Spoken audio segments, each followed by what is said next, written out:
What's next for markets?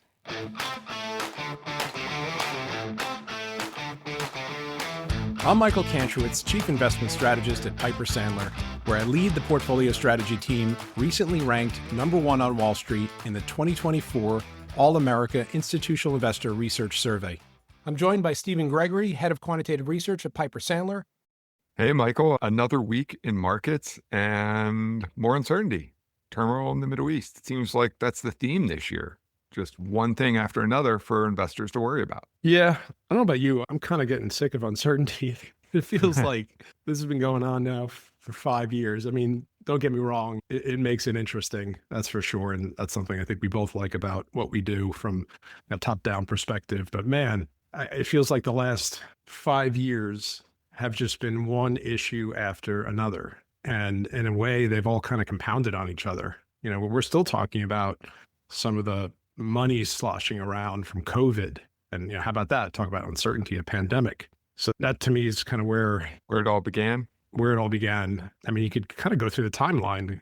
The last 5 years, you had COVID. It's about as uncertain as things could possibly get. And then you get massive, unprecedented stimulus, followed by unprecedented, at least in our lifetime, inflation, followed by all the fear of higher rates and Fed tightening and recession and soft landing. And I mean, that probably takes us through at some point last year. And then we had the elections. That was a wild ride. And then, of course, coming into 2025, just when the markets had priced out so much uncertainty and macro risk coming into the year, and then boom, we get kicked across the face. And here we are again, yeah. Trump's tariffs. That's still going on, of course. And then we had the end of U.S. exceptionalism, all the fear around the dollar, interest rates, the deficit. Geez, the deficit. That's been a big one this year. And yeah, now more chaos in the Middle East. So now everyone's back to focusing on oil prices. I think everything I just listed is somewhat still relevant. Some are obviously much more near term and more relevant, but there's still money sloshing around from COVID. There's still fears of recession. There's still a question of what the heck the Fed is going to do. There's obviously ongoing tariff news and volatility, and we haven't seen the tax bill get passed yet. So obviously the deficit, that went from we're going to cut spending to we're going to grow our way out of it. That's where that is now. So yeah, all of this has just made the market increasingly nearsighted, myopic. And again, it's been interesting to say the least, but it's been also exhausting just because of how fast these narratives change and how they interact as new things like the issues in the Middle East escalating compound everything else we're talking about. It's true. It just, the swings have been so dramatic. Sentiment, the market, just the daily moves, the weekly moves, the monthly moves have been pretty unprecedented. Well, all of that being said, though, the markets are still pretty close to all-time highs, which if someone hadn't been looking at the stock market over the last 5 years and just heard the last 5 minutes of us talking, they'd probably think things weren't as good as they currently are. And that's perhaps maybe investors just continue to focus on the earnings data, which in most of the large cap space has been fine. The economy overall, again, remains fine. Under the surface is chaos. There's winners and losers. There's a lot of bifurcation or polarization. And really the name of the game has been not to react as much to all of these macro fears and try to kind of plow through the noise, plow through the uncertainty or position for uncertainty, which I would say is how we've been articulating our recommendations. We don't know exactly what's going to happen, but we've had this view that things are going to remain uncertain, and that in itself warrants a certain type of positioning. It's true. Economically, we're in a decent backdrop. It's bifurcated. Any number doesn't really reflect all the components underneath it. And we're seeing that play out in this kind of flat economic backdrop. But a lot of these things haven't materialized. They're just things to worry about as we get better data or worse data. Yeah. Even looking at the market's reaction to say what happened on Thursday. So Thursday at like 5 o'clock, as you know, I was putting together our weekly video for clients.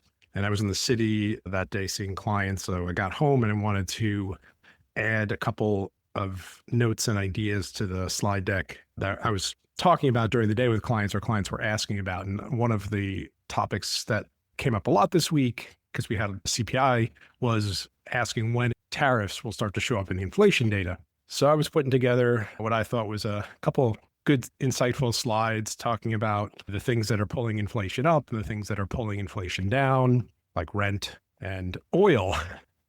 And about, I don't know, 20 minutes after finishing my video, finishing the slides, all the news in the Middle East breaks out of the attacks in Iran. And oil goes up 8-9%. And I'm just like, come on, man. And not that I'm complaining, because obviously what's going on around the world is terrible.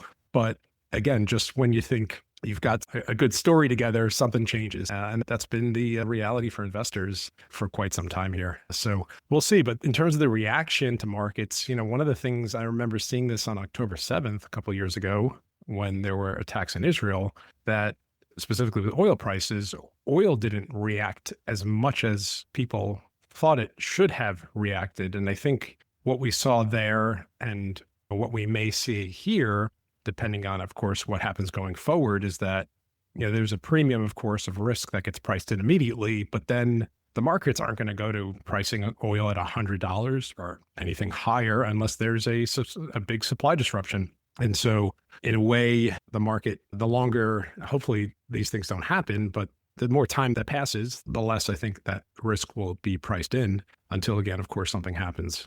So as of now, I'm not sure where oil ended the day. Let me pull it up real quick. On Friday, oil was up, let's see, about 7-8%. Yeah. So WTI ended up 7.26%. So up about $5. Now, again, if you think $5, that's no big deal. It happened quickly and for a bad reason, but that's not going to change things dramatically. But it certainly now adds a whole nother question into where inflation's going, what the Fed's going to do. As I said, all these things are compounding each other. And of course, what's going to happen next between Israel and Iran. So, but it complicates things more so for all those reasons. And obviously, President Trump, with respect to one of his goals of keeping oil prices and inflation down, this doesn't help that. So this most latest piece of uncertainty is multiplied as it flows through all of those other uncertainties that have been compounding over the last few years. So it's one more layer of uncertainty for markets, and it's focused on oil, which has been generally a positive. So this could turn into a big risk. Yeah, I'd say, oil, if you look at oil prices, we've kind of been in this sideways band for the last few years. And now with the most recent move, we're at the higher end of it. But we also haven't had, putting aside Friday's move, it's been fairly steady. So in terms of rates of change in oil and what it's going to mean for inflation data, of course, on the month-over-month data, when that shows up, that'll be an increase from oil prices. And we'll have to see how that flows through into gasoline and other parts of the energy space. But I would say still not at levels that creates a lot of upside risk to CPI data. But of course, there's the fear that it will, and that's going to play a role in markets going forward. Yeah. So if you're the Fed and you've had a couple good CPI prints, we were talking about increasing expectations of Fed cuts. That was one of the market narratives that have been building over the last month or so. And now this is just one more reason to follow the data for the Fed, which potentially kicks out all of these things. Yeah. Well, now the Fed has to deal with uncertainty around that, which obviously they have zero control over. And they still have to deal with the ongoing tariffs as well, which, again, the problem for them is that if the tariff numbers keep changing, Powell's, waiting to see some more data, but every time the rules of the game change, you have to kind of reset the clock and you got to wait a little more. So I think we will be waiting for some time before we get any kind of aggressive easing from the Fed. Maybe they'll cut here or there, but until the leading edge of this whole story of all of this uncertainty around tariffs and oil prices and anything else really hits a period of stability, they're going to continue to have to be very patient. So the Fed's going to continue to be patient and continue to just chug along in this continued cycle of uncertainty in these like little mini cycles. Is that what you're seeing? Yeah. I think I even put this on X this week. We did our monthly HOPE report, and on X, I posted a chart for each one of the letters HOPE and looked at total U.S. home sales, the U.S. services and manufacturing PMIs, earnings revisions, and initial unemployment claims. And usually these things have these multi-year cycles that are very easy to see in a chart. And instead, what we've had in the last 2.5 years is just these sideways, very narrow, which is what you're referring to when you say a sideways economy, mini cycles. Nothing can break out, or nothing has broken out to the upside, and nothing, fortunately, has broken broadly down to the downside. And that's, I guess, what a bifurcation is. In some ways, you've got a K-shaped economy, and both Ks at different points are pulling the other leg of the K the opposite direction. It kind of prevents a broad-based acceleration and also a broad-based downturn. And I think we're going to be in this for a while, as long as there's uncertainty around data and policy that investors typically rely on to have confidence about the future. If you don't have confidence about the future, whether you're an investor or a business owner, you're going to be patient in how you make decisions. You're going to be cautious.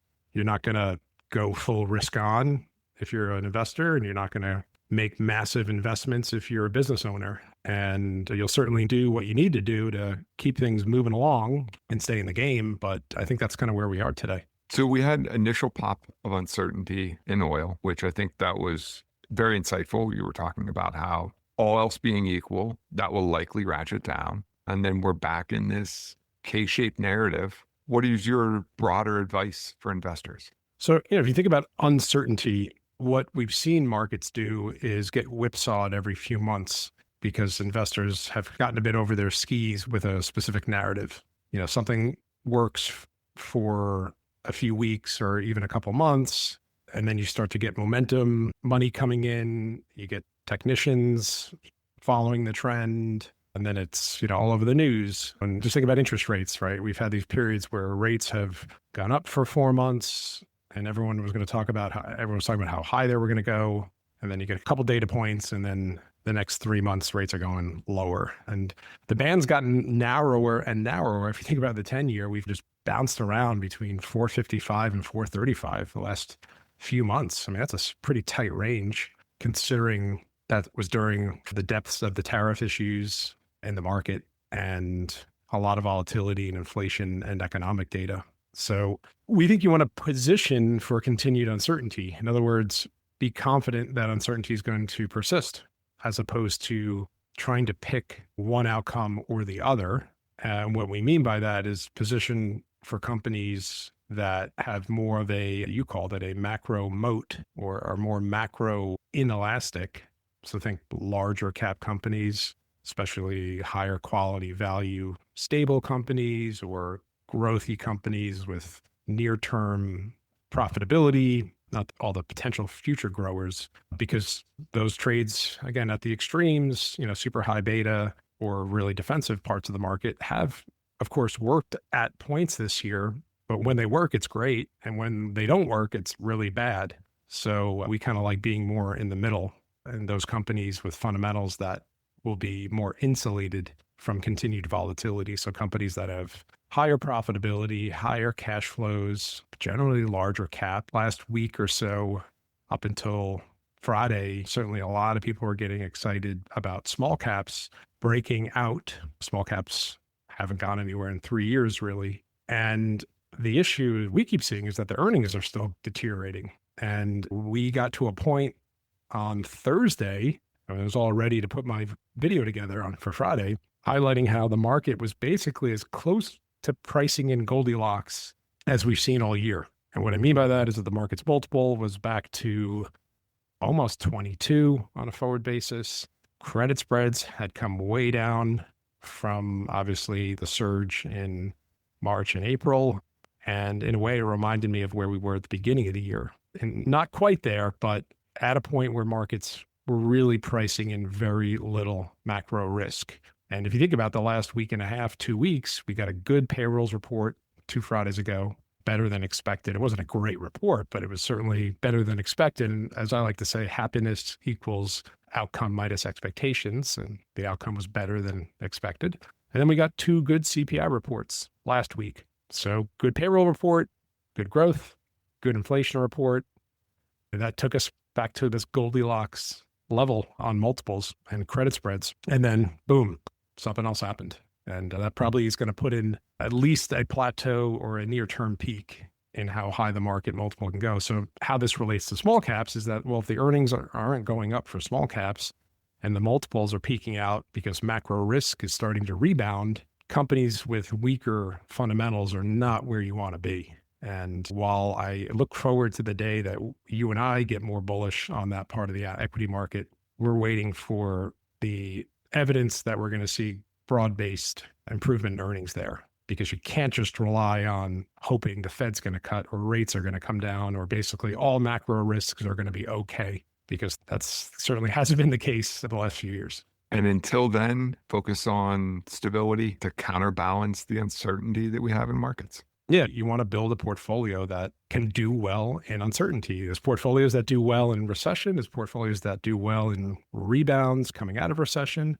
And there's portfolios that do well in uncertainty. And we've been in that backdrop for a few years. And we've talked about quality ad nauseum, and quality factors like interest coverage, profitability, free cash flow yield are those robust fundamentals that if they're going to break, well, then we really have big macro problems. Unfortunately, we haven't gotten to those extremes, but that's where we feel pretty comfortable recommending stocks that fit into those attributes. It's those fundamental attributes that are the macro moat around a company. I love it, Michael. Thanks again. Let's see what the next week brings. All right. Well, happy Father's Day to you, Stephen. And happy Father's Day to you and everyone listening. We hope you enjoyed today's episode of What's Next for Markets. You can subscribe to the show on Apple, Spotify, YouTube, or wherever you get your podcasts. Be sure to follow Michael on X at Michael Cantro. If you like the show, please let us know by leaving a positive review. The preceding commentary is not financial advice. You should always seek appropriate financial advice from a professional financial advisor in your state. You should not consider this as a substitute for these services. Piper Sandler does and seeks to do business with companies covered in its research commentary or coverage. As a result, investors should be aware that the firm may have a conflict of interest that could affect the objectivity of this commentary. Investors should consider this commentary as only a single factor in making their investment decisions. For full disclosure information, visit www.pipersandler.com/researchdisclosures.